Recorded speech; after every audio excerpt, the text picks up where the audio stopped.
Hi, I'm Carl Dean, the customer at Donald's Richard on the Alpha Padmore, the original bad man chapter O small B small M. For short, you call me the guy who is bracing himself for information on new technology coming to 166 square miles of urban land called Barbados. I'm here with two doctors, one all the way from Boston, one from right here in Barbados. She looked after me already. Hey, you've never had a chance to look after me. This is Dr. Tamisha Giddens, physiotherapist, and you are? Marco. I'm a chiropractor in Boston, Massachusetts. Yes, well, and my information just dropped me. That's cool, that's all part of it. Now, you are here for a special reason. Yes. Tell the whole of Barbados, by the way, this is going up on our website, this is going on our Facebook page. Okay. We are going to link this back to your office. Okay. Everybody in the world, why are you in Barbados? Where? Why are you in Barbados? Why am I in Barbados? Yes. I'm in Barbados to oversee Dr. Gibbons doing her first brace adjustments on her patients. She came up to Boston, actually Woburn, Massachusetts, which is just north of Boston, a couple of months ago, and she was certified and trained in the Chanot-Genzingen brace for the treatment of scoliosis. Okay, tell us a bit more about that brace. How is that brace different to the Boston brace? Sure. Yeah. First, I got involved in this Chanot-Genzingen brace, the German brace, back in 2001 when my daughter was diagnosed with a severe curve, and we tried to avoid surgery, and we did, and she did. And that's how I got involved in this.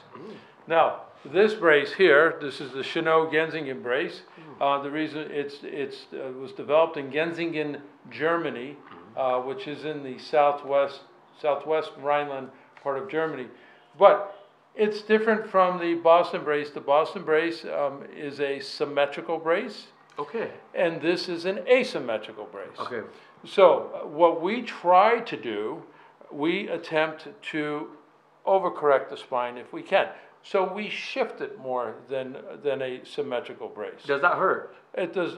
Number one, the most important thing that we ask the patient is that they're comfortable. Right. If they're uncomfortable, they will not wear the brace. Right. So we strive for comfort and effectiveness, and we also strive for decreased material, the least amount of material as possible, so the patient is more likely to wear it. Oh. It's made out of modified polyethylene, which I don't know what that means to anyone, but it's basically, it's hard, but it has a little give to it. Okay. And over a period of time, it starts to conform to the patient's body much nicer, and very easy to put on.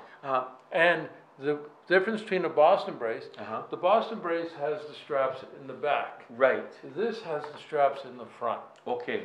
This brace is also a three-dimensional brace, meaning with, should I keep going? Or, yeah, of course, okay. you keep going. All right, so. Because I'm just taking up my notes here, yeah? You take your notes? Yeah, no. yeah. So meaning when we look at scoliosis, this is a plastic spine here, and when we look at, here's the back of the head, here's the chin, here's the neck, here's the rib cage here in the thoracic spine, and this is the low back. When we look at it from the side, it should look like so.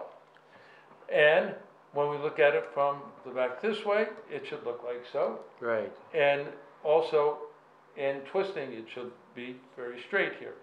With scoliosis, 90% of the time, what we see is a flattening of the curve from the side. With kyphosis, we see this, and we'll discuss that in a bit. But with scoliosis, we see a flattening of the curve, then a bending to the side, and a twisting.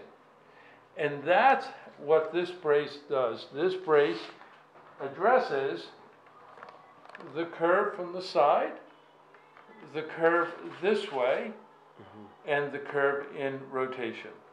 So it's a three-dimensional, asymmetrical brace. Now, the important question that Barbadians will want to know, a brace like this, or this type of therapy, is it only for children, kids? Okay. Our goal is to decrease the spinal curvature. So if they have a 30-degree curve or a 35-degree curve, we want to try to reduce that. Right.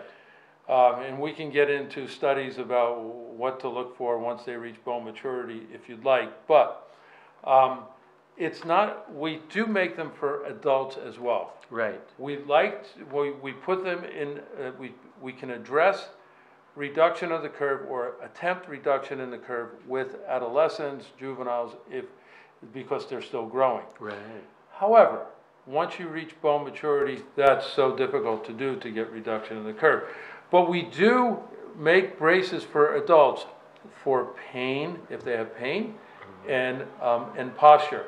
So a lot of times what will happen with adults is as the day goes on, they have an unbalanced spine, they'll start to fatigue and fall into their curve. Okay. We make this brace so they can reset themselves, put them in the brace for 2 or 3 hours, reset themselves, and take it off.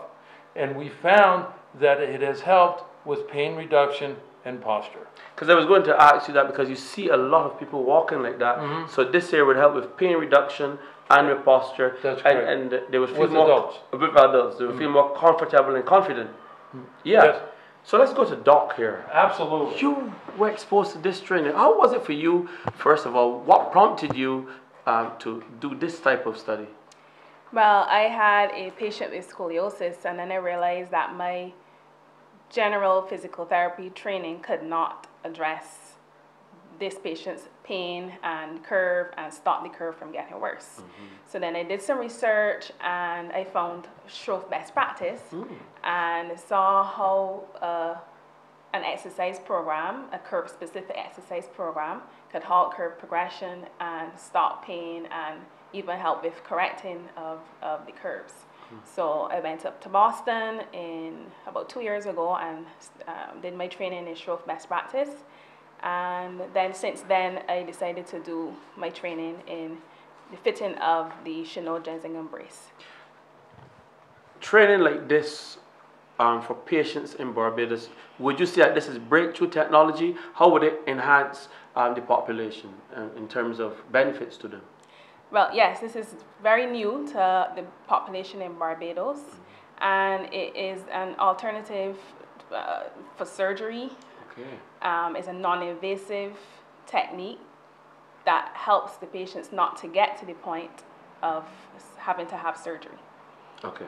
And it helps with their posture, it helps to correct curves and slow and stop the curve progression.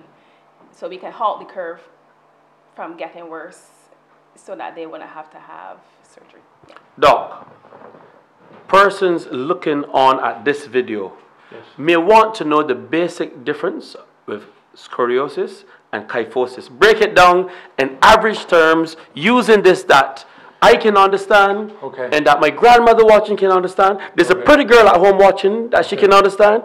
Someone in the bus terminal wants to understand. Okay. Good. All right. So let's do this so your grandmother can understand. Yes, right. Okay. Scoliosis is a three-dimensional condition. Kyphosis is a one-dimensional condition. So, as mentioned previously, when we look at scoliosis, curvature of the spine, we see a change looking at the spine from the side, looking at the spine from the back, and twisting. With kyphosis, what we see, here's the neck again, here, the chin, back of the head, here's where the rib cage is. With kyphosis, we see this. It's only in one plane. And it's very rare that the scoliosis will develop, and if it does, it usually is not a high curve, but that's not all the time. But kyphosis is in one plane, scoliosis is in 3 planes. I'm Carl DeCosta, McDonald's Richard, only Alpha Alpha Pi, the original bad man, capital O, small b, small m. For short, you call me Alf. Can you repeat all my name? Absolutely not. If you did, I would have given you a brace. Blessings. See you online. And at the bottom of the screen, we're going to show you where you can make the link to his practice over there and to the doctor's office.